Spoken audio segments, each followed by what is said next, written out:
Matt asked, when you reference that 60K number where you kind of start wondering if an S corp might make sense for you at this point, is that what the business makes or what the owner is making from the business?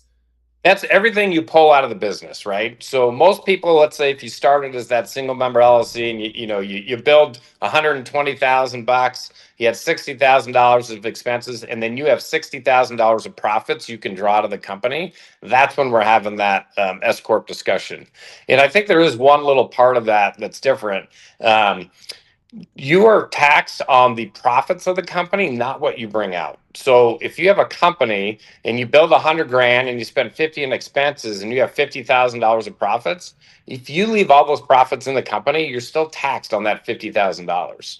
So you're going to have to draw some money out to pay the taxes and whatnot. So it's not necessarily what you're pulling out of the company, it's what the company makes. And I think that's a hard one for some people to swallow, because a lot of people want to leave money in the company so that they can invest in marketing and machines and things like that.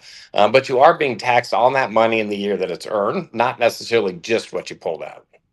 I don't Aaron, know if that does that answer that. oh yeah, and Aaron and I have had many a conversation where I'm like, Aaron, but I'm not actually taking the money, and she's like, well, cool, Jeff, that's a great Yeah. story, but you still made it.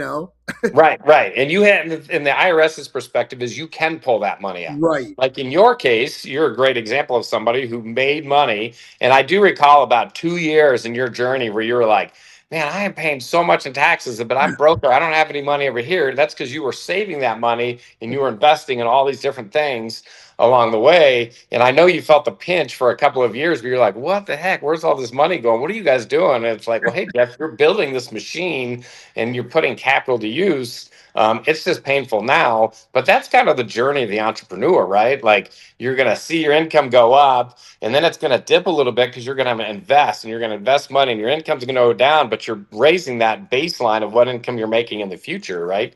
And that's a journey you've made over the years. That growth piece, it's hard, it's expensive. It's hard to grow. It costs money to grow. You're very lucky if you have a company, you don't have to spend money to grow, right? But for the most of us, you got to spend some capital, you got to spend some time, and you're going to invest in some marketing activities and some things that just don't work, right? And you're going to be like, dang, that really sucked. But then you're going to hit the ones that do work, and you're going to see where to invest your money, and then you're going to see your baseline income slowly grow, and then it's going to dip, and then it's going to grow, and then it's going to dip. So, and that's just sort of the journey of the entrepreneur. But I mean, I think you could probably tell that story pretty good because I saw those years where you're like, man, where's all the money? And it's like, it's right here, Jeff, but you're spending it on this the next year. And it's all part of the conversations. And we want to walk our clients through that to be like, hey, you're paying the least amount of tax you have to, but you do have to pay this amount. So Absolutely.